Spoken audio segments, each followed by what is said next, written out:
Non, Aben, il les a dérangés parce qu'il leur a dit il faut rentrer à l'intérieur du pays pour finir la révolution. On ne peut pas faire la révolution au Maroc ou en Tunisie, il faut rentrer à l'intérieur. Voilà la raison pour laquelle on a tué Aben Randa.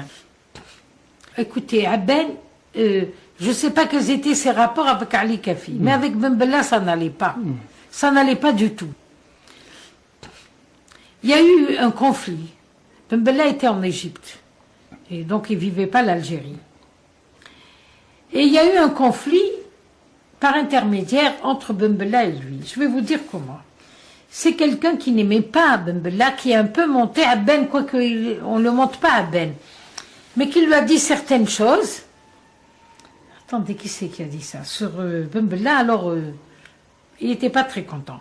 Ben Bella, c'était un adjudant de l'armée française qui a fait la campagne d'Italie. Quel est l'Algérien qui n'a pas fait campagne? Ils allaient de force, les Français les emmenaient combattre. Bon, mais c'était un militant. Ça, c'était un militant intègre. Seulement, il était un peu bête, il se laissait prendre. Alors, on lui a conté des histoires quand il était en prison, à Ben, il y a cru. Et quand ils ont décidé d'exécuter, pas l'exécuter, parce qu'ils n'avaient pas décidé d'exécuter, mais de le faire prisonnier, ils lui ont demandé son accord, il a donné son accord. Alors, les 5, seulement, ils n'avaient pas décidé d'exécuter Ben, mais de le faire prisonnier pendant quelque temps, etc. Celui qui l'a fait exécuter, c'est Boussouf, je le dis et je le répète. Il a décidé de le faire exécuter par 2 tueurs qui ne savaient pas. On leur a dit un traître. Je crois qu'il avait une cagoule même sur la tête. On ne voyait même pas son visage. Je crois que on ne peut pas oublier le visage de Aben. On ne peut pas l'oublier. Il avait un visage extraordinaire. Il avait des grands yeux noirs et qui étaient ailleurs, loin, très loin. Il rêvait pour l'Afrique, chérie l'Algérie. Un petit nez avec un grain de beauté, là, une bouche magnifique, avec des dents d'enfant, un visage très rond et des cheveux coupés très courts, comme vous le voyez. Donc, Aben, il était fort de corpulence, c'est pas très grand, plutôt large, etc. Mais il était vraiment amusant. Une fois, j'étais avec lui, je marchais la rue Bastide, et puis il y avait juste en face de l'appartement où il logeait, quelqu'un de son village qui le connaissait. Et alors, voilà qu'il vient dans la rue. Oh, il va me reconnaître celui-là par ma bouche. Alors, qu'est-ce qu'il fait? Il prend une cigarette. Au moment où c'était interdit de fumer, il prend une cigarette, il l'allume et il se met à fumer. Il fait ça pour qu'il ne voit pas sa bouche. Vraiment des réactions. Et je me souviens une fois, il m'a dit, je voudrais une cigarette. C'était interdit. Hein. Il était chez moi, alors je lui dis, c'est comme ça. Il te faut une cigarette. Il une cigarette, toi, il te faut une cigarette. Et je sors. Je sors, je lui achète 2 paquets, je reviens. Je frappe à la porte. Il ouvre, je lui donne les 2 paquets. Il a cru que ce que je lui disais, c'était vrai. Et il y avait un petit chat, alors il était toujours en train de le griffer, tout. C'est Gentis, la bataille de Gentis. Ah, elle était magnifique. Oui, alors il était chez nous, mais il ne pouvait pas s'empêcher. Quand quelqu'un frappait, on avait un long couloir et des chambres à droite, à gauche. Dès quelqu'un frappait, il Khadjouchou pour voir qui c'est. Parce qu'il croyait toujours que la police allait venir. Alors,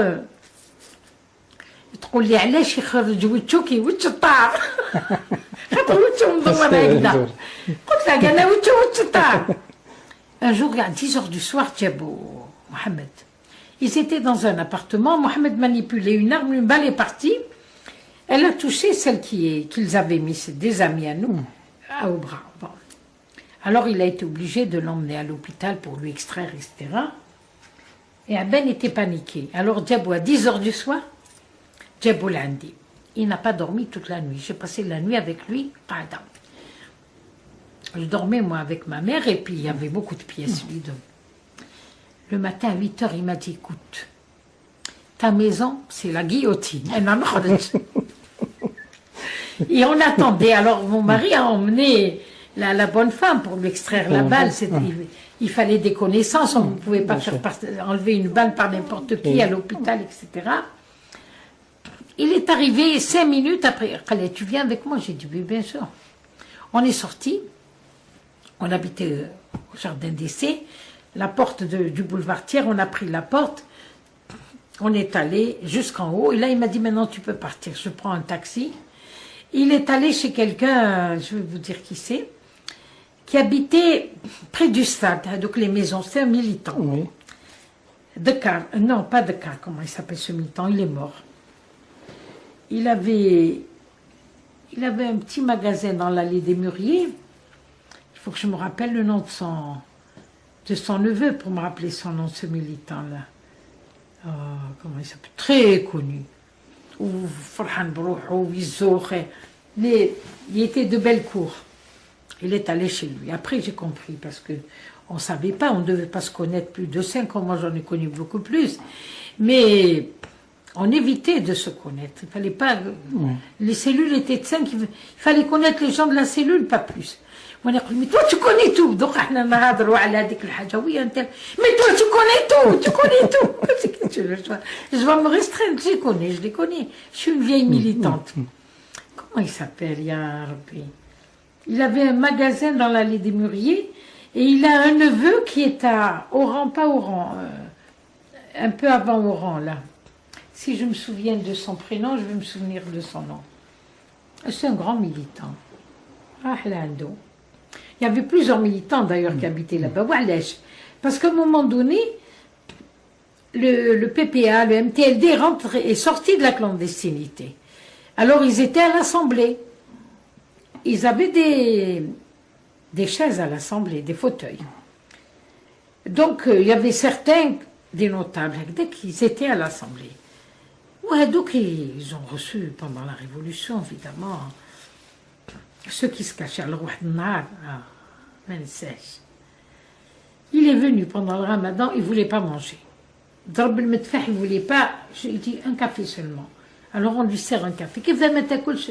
On l'appelait Ahmed Habben.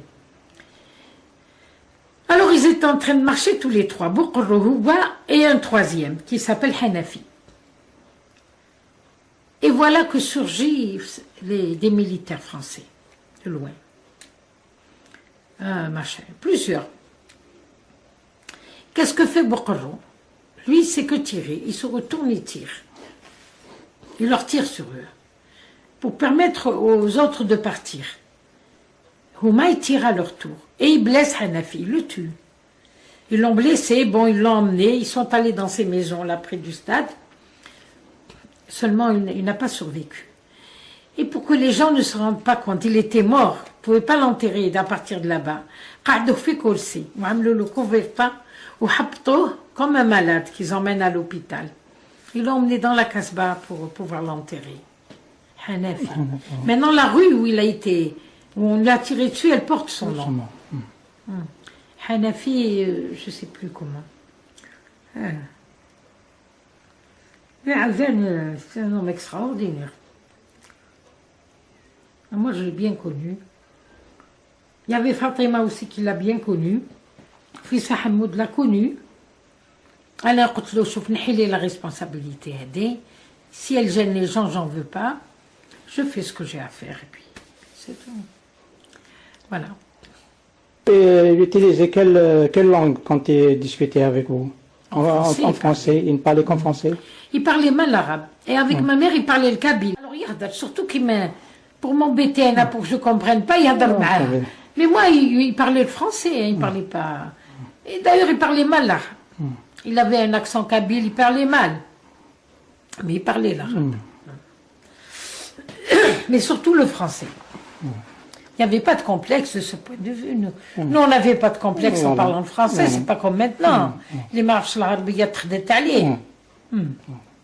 Moi, j'ai appris l'arabe à 20 ans.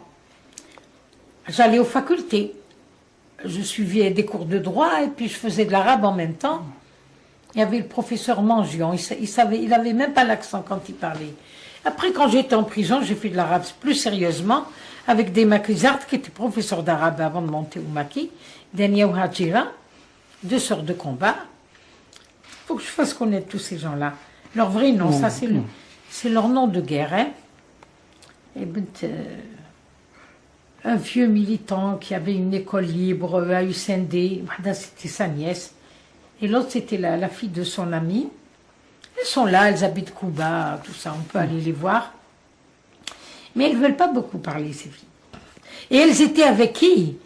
Avec celle qui s'est fait tuer par un harki, comment elle s'appelle? Oh là là. C'était une infirmière, elle était au maquis, elle était en Willa 3. Et... Malika Gaïd, non? Malika Gaïd. Malika Gaïd. Alors Malika Gaïd était là, il y avait Dania Hna ou Hadjira Hna, ou Hadesma Khadija, je ne sais pas comment, ou l'autre j'ai oublié son nom. Ou Jaharki, tout ça. قالت له allez, اضرب اقتل, allez, je suis là. Il lui a tiré dessus. Alors طاحت وحده منا, طاحت وحده من الخيم, mais elle est morte. C'est comme ça qu'elle est morte. إلا كنت راجل قتل. Mais كان يحبها بزاف عبان. Et son frère avait été condamné à mort. C'était Mouloud. Mouloud Gaïd. Mouloud Gaïd, militant avec Amara Rachid, etc. Il a gardé à moi un livre qu'il m'a pris. Il était dédicacé par les trois. Par les trois qui sont morts au maquis. Rachid Amara, Mohamed Lounis, Mustafa Zabar. Ils m'ont dédicacé. À ce moment-là, c'était un livre de... Comment elle s'appelle la grande militante française. Comment elle s'appelle? Qui est une femme écrivain. Simone Veil et lui, c'était aussi un homme politique qui a travaillé pour nous. Il y a beaucoup de gens qui ont travaillé avec nous. Seulement, on les a oubliés, on n'a pas été toujours reconnaissants, etc. Il y a des morceaux de plafond qui me tombent dessus. Venez voir d'abord. Regardez, vous sentez comment... Ah, l'humidité, oui. Eh ben, toute cette partie est tombée, ça tombe, et puis voilà. Il me pleut dessus, il n'y a pas que cette chambre. Parce qu'il faut refaire l'étanchéité de la terrasse. Moi, je n'ai pas les moyens de faire ces travaux. Et si j'avais les moyens, je ne leur demanderais pas. Le CTC est passé 4 fois. Non, moi je lui ai rien demandé, mais les voisins en dessous qui avaient peur que je leur tombe dessus, le faisaient venir. Mais ils sont venus 4 fois et ils n'ont rien fait. Et le jour où le CTC a envoyé mon fils à la Daïra, il lui a dit: qu'est-ce que tu viens faire ici? Au lieu de me renvoyer comme un malpropre. Chez moi, parce que je suis en hauteur, chez les voisins, il n'y a pas ça. Mais là, c'est une horreur aussi. Alors je me réfugie. Voilà.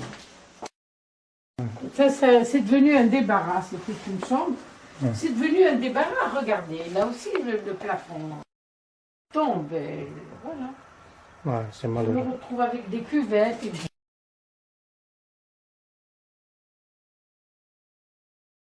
Partout. Ça vient du plafond. Bon, ça a bougé, hein, ça a bougé sérieusement. Et vous savez que cette maison a 3 siècles et demi. Oui, elle a été construite pendant l'époque turque par un bey qui était africain, noir. Il s'appelait Kha, Bey Kha. Et moi j'ai rencontré une noire qui, celle qui allait dans les mariages, elle m'a dit il s'appelait Kha. Bey Kha ou Kham, je ne sais pas si c'est un M ou un Bey Kha. C'était un bey. Ça c'est mon mari, Mohamed.